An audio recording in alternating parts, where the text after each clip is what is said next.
You know, there's a specific kind of silence that only exists in the penthouses of billionaires. It's not peaceful, it's pressurized. Like the air itself is too expensive for regular lungs to breathe. And that was exactly the atmosphere inside the grand atrium of the Sterling Vance architecture firm on Christmas Eve.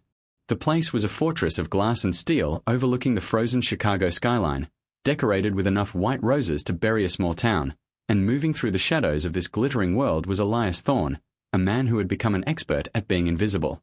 Elias was 37, but his eyes looked 100, wearing a grey maintenance uniform that had been washed so many times it was practically translucent, and he was holding the hand of his 8-year-old daughter, Maya, whose eyes were wide enough to swallow the whole room. Elias wasn't supposed to have her there, obviously. The corporate policy was stricter than a prison warden's handbook, but the babysitter had bailed last minute with the flu and Elias couldn't afford to lose the overtime pay for the holiday shift, so he told Maya to stay in the service corridor, to be a ninja, to be a mouse, but kids are kids, and the lure of a 12-foot chocolate fountain is a powerful thing. The party was in full swing, a sea of black tuxedos and dresses that cost more than Elias's annual rent, and at the center of it all stood Elena Vance, the CEO, a woman who didn't just walk into a room, she annexed it. Elena was beautiful in a terrifying way, sharp angles and ice blue silk, looking at the world like it was a blueprint she needed to correct. She was known in the industry as the Iron Architect, a woman who had taken her father's legacy and tripled its value by cutting costs and burying emotions, but nobody knew that she was operating on autopilot. That inside that designer chest was a heart that had stopped beating 16 years ago when a motorcycle skidded off a rainy bridge, taking a boy named Julian with it. Julian was the wild artist to her structured logic, the chaos she craved, and he had died leaving her with nothing but a career and a half-finished melody he used to hum, a melody she hadn't heard since the funeral.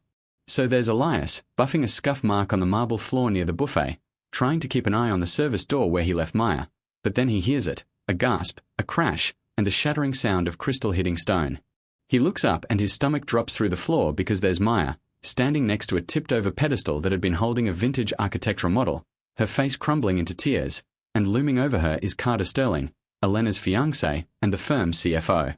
Carter was the kind of guy who was born on third base and thought he hit a triple, handsome in a plastic way, with a smile that looked like a shark baring its teeth, and he was currently turning purple, screaming at this terrified little girl.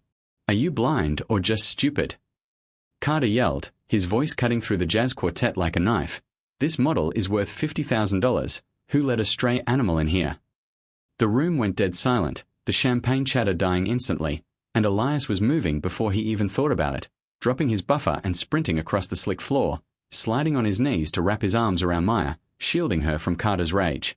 "I'm sorry, sir," she slipped. "It was an accident. I'll pay for it. I'll fix it," Elias stammered, his voice shaking not with fear for himself but for his daughter who was shaking like a leaf against his chest. Carter sneered, looking down at Elias with the kind of disgust people usually reserve for roadkill. You couldn't afford to pay for the glue on this thing. Your maintenance, Thorne. You're here to clean up trash, not bring it into the party." That word, trash, hung in the air, heavy and ugly, and Elias felt a heat rise up his neck, a familiar, burning shame that he swallowed down every single day for Maya's sake. But before he could say anything, the crowd parted like the Red Sea and Elena Vance walked through. She didn't rush, she glided, her face unreadable, and she stopped right between Carter and the kneeling father, looking at the broken model, then at Maya's scraped knee, and finally at Carter's flushed face. "You're making a scene, Carter," she said, her voice low and cool, "and you're shouting at a child." "It's not a child, Elena, it's a liability," Carter scoffed, adjusting his cufflinks. "I'm firing him, right now, get security to drag them out." Elias tightened his grip on Maya, preparing to beg, but Elena raised a hand, stopping him. "Nobody is getting fired on Christmas Eve. Carter, look at her leg, she's bleeding." She turned to Elias, and for a second, the ice in her eyes melted just a fraction. "Take her to the executive lounge, third door on the left. There's a first aid kit in the private bathroom. Clean her up, then take her home." "Elena, you can't be serious," Carter hissed, but she cut him a look that could strip paint. "Go," she told Elias, and he didn't wait to be told twice. He scooped Maya up and hurried away, feeling the eyes of 300 rich strangers burning holes in his back.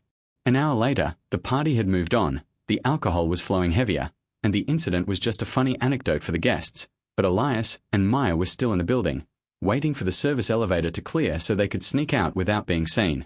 They were in the smaller, dimly lit reception hall on the executive floor, and in the corner sat a Steinway grand piano, the lid open, black keys gleaming under the recessed lighting. Maya, having recovered with the resilience of youth and a handful of stolen cookies, looked at the piano and tugged on Elias's sleeve. "Daddy, play the sleeping song," she whispered. "Please? Just one time so I'm not scared." Elias looked at his hands, rough, calloused, scarred from years of manual labor, specifically his right hand, which had a jagged, ugly scar running from the wrist to the knuckles, a souvenir from a construction accident that had ended his life before this one. He hadn't played in front of anyone but Maya for over a decade.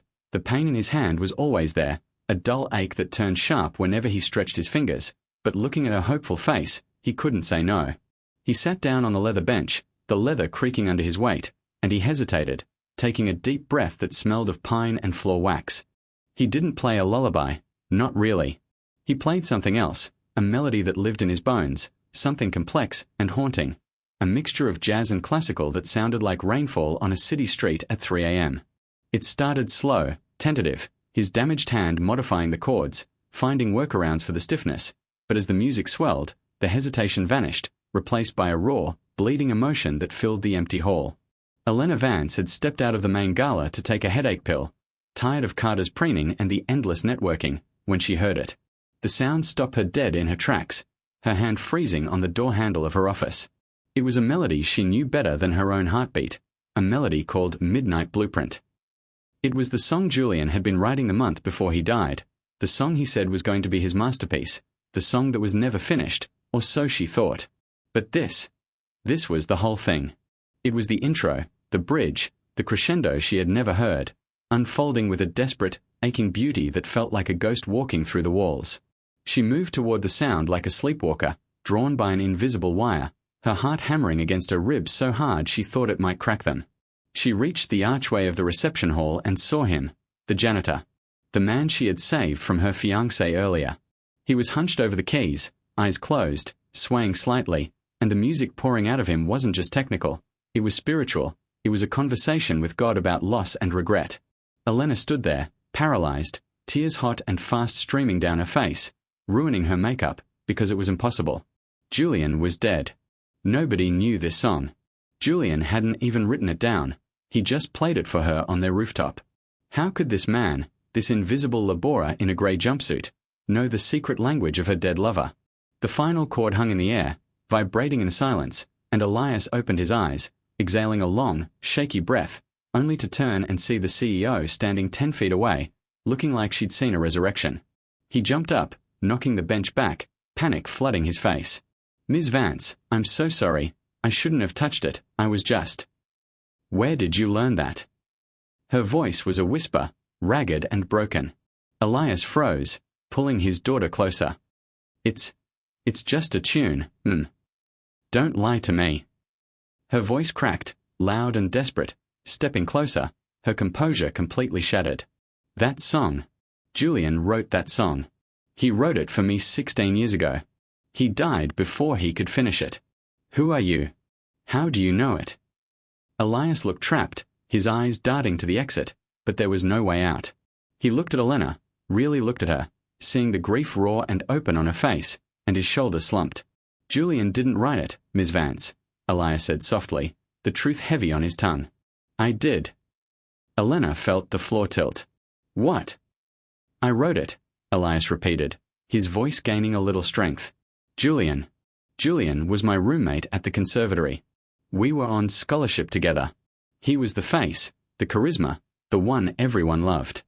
I was just the guy in the background who helped him with his theory. He couldn't finish the bridge. He was stuck. I wrote the rest of it for him because he said he wanted to impress a girl. He said she was the love of his life." Elias looked down at his scarred hand. "I didn't know the girl was you until I started working here." Elena stared at him, her mind reeling, trying to reconcile the image of Julian, her golden boy, with this truth. "But why?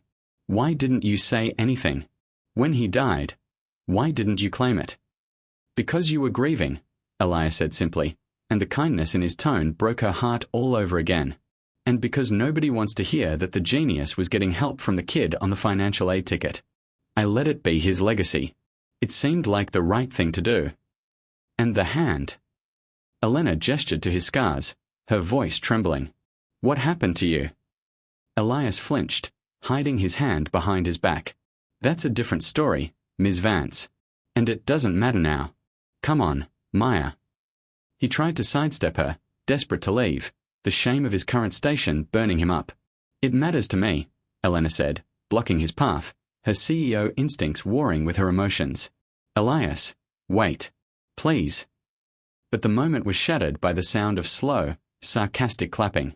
Carter Sterling strolled out from the shadows of the hallway, a cruel smirk plastered on his face, followed by Silas Vance, Elena's father and the founder of the firm. Silas was an imposing man, built like a bulldog, with eyes that assessed value and discarded the rest. Well, Carter sneered, walking into the light. Isn't this touching? The janitor is a secret composer. What's the next act? Is he going to claim he designed the building too? Shut up, Carter, Elena snapped, wiping her tears, regaining her armor. I think we need to have a conversation about boundaries, Silas rumbled, his voice deep and gravelly. Elena, why are you entertaining the help? And Mr. Thorne, I believe you were told to leave. I'm leaving, Elias said, gripping Maya's hand tight. We are going. Not yet, Carter stepped in front of them, smelling blood. You just admitted to fraud, didn't you? Claiming credit for a dead man's work? Trying to manipulate Ms. Vance into a pay raise? It's a classic grift. I should call the police right now for trespassing and harassment. He isn't harassing me, Elena stepped between them, her protective instinct flaring up. He's telling the truth. I can feel it. Feelings aren't facts, Elena, Silas said coldly. The fact is, this man is a nobody. A failed musician turned janitor who thinks he can spin a sob story to get a handout. Look at him. He's broken. Silas gestured at Elias's hand with a dismissive wave. Whatever talent he thinks he had, he wasted it. Just like he's wasting our time. Elias looked at Silas, and for the first time, a spark of anger ignited in his grey eyes. I didn't waste it, Elias said, his voice quiet but steady. And I didn't break my hand by accident. It happened here. On this site. 12 years ago. When you were rushing the foundation for the North Tower. The air left the room. Silas's eyes narrowed instantly. I was working construction to pay for my final year of conservatory, Elias continued, stepping forward, the memory giving him courage. We told the foreman the scaffolding wasn't secure. We told him the load was too heavy. He said the orders came from the top. Get it done or get out. So we went up. And the rigging snapped. Elias held up his mangled hand. It took 3 surgeries just to keep the fingers. I got a settlement that barely covered the hospital bills, and a non-disclosure agreement I signed because I was 22 and scared. Does that sound like a grift to you, Mr. Vance? The silence that followed Elias's confession was heavier than concrete. It was the kind of silence that precedes an explosion, and for a moment, the only sound was the hum of the HVAC system and Maya's frightened breathing. Silas Vance didn't flinch, didn't look guilty, he just looked annoyed, like a man who found a termite in his mahogany desk, while Carter let out a high, incredulous laugh that sounded like glass breaking. Oh, this is rich, Carter scoffed, shaking his head. So now it's a conspiracy? You're not just a genius composer, you're also a victim of corporate negligence? Elena, come on, surely you're not buying this soap opera? The guy is looking for a payout, it's pathetic. But Elena wasn't looking at Carter, she was looking at her father, watching the subtle twitch in his jaw, the way his eyes shifted just a fraction to the left, a tell she had known since she was a child lying about stealing cookies. She felt a cold sickness spread in her stomach, a realization that the foundation of her entire empire, the luxury she lived in, was built on bones and silence. Is it true? Elena asked, her voice deadly calm. Dad, did you authorize the bypass on the North Tower safety protocols? I remember the accident. I remember the legal team scrambling. You told me it was worker error. You told me they were drunk. It was a long time ago, Elena, Silas grunted, buttoning his jacket as if to signal the conversation was over. Business requires hard choices. Schedules have to be met. If we listened to every complaint from every laborer, we'd still be living in caves. Mr. Thorne was compensated. He signed the papers. This is ancient history. It's not history to me. Elias's voice cracked, not with shouting, but with the strain of holding back a decade of rage. It's my life. It's every time I try to play a scale and my fingers lock up. It's every job interview where they look at my hand and show me the door. You didn't just break a bone, you broke my future. And now you stand there in your $3,000 suit and call me a failure. You are a failure because you let it stop you, Silas sneered, stepping closer to Elias, using his height to intimidate. Winners adapt. Losers make excuses. You're cleaning toilets in the building that broke you. That's poetic justice, if you ask me. Now get out, before I have you arrested for breach of contract and trespassing. Maya started to cry, a high, thin sound that pierced Elias's heart. He looked at his daughter, then at the powerful men standing like walls around him, and he realized he couldn't win this fight tonight. He wasn't rich, he wasn't powerful, he was just a dad trying to survive. He nodded, swallowing his pride one last time. Come on, Maya. Let's go. He turned to walk away, his head bowed, defeated. Carter chuckled, murmuring, finally, taking out the trash, and that was the moment something inside Elena Vance snapped. It wasn't a loud snap, it was the sound of a steel cable finally giving way under too much tension. Stop, Elena said. It wasn't a request. Elias stopped. Silas turned back, frowning. Elena, let it go. No. Elena walked over to Elias, not as a CEO, but as a woman waking up from a long coma. She reached out and took his scarred hand, holding it gently in her manicured ones, ignoring the gasp from Carter. She looked at the scars, really tracing the lines of them, seeing the map of pain he had carried alone. Then she turned to face the two men who had controlled her life, her father with his expectations, and her fiancé with his superficiality. You're fired, Elena said, looking directly at Carter. Carter blinked, his smirk faltering. Excuse me. You can't fire me, I'm your fiancé. I'm the CFO. The engagement is off, she said, her voice gathering strength, ringing clear in the lobby. And as the majority shareholder, I can absolutely fire you for conduct detrimental to the company. Abuse of staff. Gross negligence. Being a generally terrible human being. Pack your desk. Carter. Security will escort you out. You're making a mistake, Carter hissed, his face turning an ugly shade of red. You'll tank the stock. The merger depends on me. I don't care, Elena said, and for the first time in years, she felt light. She turned to her father. And you built this place on lies. You lied about the accident. You lied to me about what it takes to be strong. You think strength is crushing people? No. Strength is him, she pointed at Elias. Strength is losing everything and still playing beautiful music. Strength is raising a daughter with kindness when the world has given you nothing but cruelty. You're emotional, Silas warned, his eyes cold. You're letting a momentary infatuation with a sob story ruin your legacy. If you side with him, I will challenge your leadership. I will bury you in litigation until you're begging for a job at a coffee shop. Elena smiled, and it was a terrifying smile, the smile of the Iron Architect. Try it, Dad. I know where all the bodies are buried. I have access to the archives. If you want a war, I'll give you one. But I think the board would be very interested to hear about the safety bypasses on the North Tower. I think the press would love to hear about the ghost composer behind Julian's greatest hit. Do you really want to roll those dice? Silas stared at her, measuring the threat, and he saw something he hadn't seen before. He saw himself, but with a conscience. He realized he had created a predator sharper than himself. He didn't say a word. He just turned around and walked out of the lobby, his footsteps echoing like a retreat. Carter, realizing his shield was gone, looked at Elena, then at Elias, spat on the floor, and stormed out after him. The silence that returned to the lobby was different this time. It was warm. It was open. Elias looked at Elena, his heart hammering in his throat. You didn't have to do that. You just started a war. I didn't start it, Elena said, her voice soft, looking down at Maya who was watching her with awe. I just finished it. And I owe you. For the song. For the truth. For Julian. You don't owe me anything, Elias said. Shut up, she laughed, a wet, choked sound. I need a pianist for the spring gala. A real one. And I need a consultant to help me redesign the safety protocols for the new wing. Are you interested? Elias looked at his hand, then at her. I'm just a janitor, Ms. Vance. Not anymore, she said. And call me Elena. The story could have ended there, with a perfect Hollywood kiss and a fade to black, but life isn't a movie, and the fallout was messy. The legal battles with Silas were brutal, dragging on for months, splashed across the tabloids. Carter leaked stories painting Elias as a gold digger, and there were days when the pressure was so high Elena wanted to scream, days when Elias's hand hurt so bad he couldn't play a single note. But they weathered it.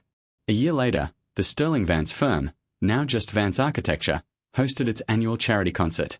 The room was packed, the buzz was electric. When the curtains parted, Elias Thorne walked out, not in a grey jumpsuit, but in a tuxedo that fit him perfectly. He sat at the piano, and Maya sat on the bench next to him, turning the pages. He played Midnight Blueprint, but he played the new version. The version that didn't end in tragedy, but in triumph. The notes soared up into the rafters, complex and healing, and in the front row, Elena watched him, tears shining in her eyes, not of grief, but of pride. When the song ended, the applause was deafening, a standing ovation that seemed to shake the glass walls. Elias stood up, bowed, and looked at Elena. He didn't wave. He just touched his heart, a silent message that only she understood. Later that night, as the snow began to fall over Chicago again, burying the grime and the noise under a blanket of white, Elias and Elena walked out of the building hand in hand, with Maya skipping ahead of them. They stopped at the corner, looking back at the tower that had almost destroyed them both. "Do you think we can really change it?" Elias asked, looking up at the lights. "The culture. The greed. People like your dad. They never really go away." "Maybe not," Elena said, pulling her coat tighter against the wind. "But we don't have to be like them. We build our own blueprint, one room at a time." "I like that," Elias smiled, squeezing her hand. "A new composition." They walked into the night, two broken people who had fixed each other, leaving the tower behind them. But here's the thing that keeps me up at night, the question that lingers after the applause fades. Did Silas Vance really lose? He got to retire with his millions, untouched by the law, while Elias had to fight for scraps of dignity for a decade. Is it enough that the good guys won the emotional battle, or is justice just a fairy tale we tell ourselves to feel better about a system that's rigged from the foundation up? I don't know the answer, but I do know this. The next time you walk past a janitor, or a waiter, or someone cleaning up a mess they didn't make, take a second to look at their hands. You never know what kind of music they're holding inside, waiting for the right person to listen. So, what do you think? Was Elena right to blow up her family's legacy for the truth? Or is loyalty to blood more important than a stranger's past? Let me know in the comments. I'm dying to hear your take. Stay warm, everyone.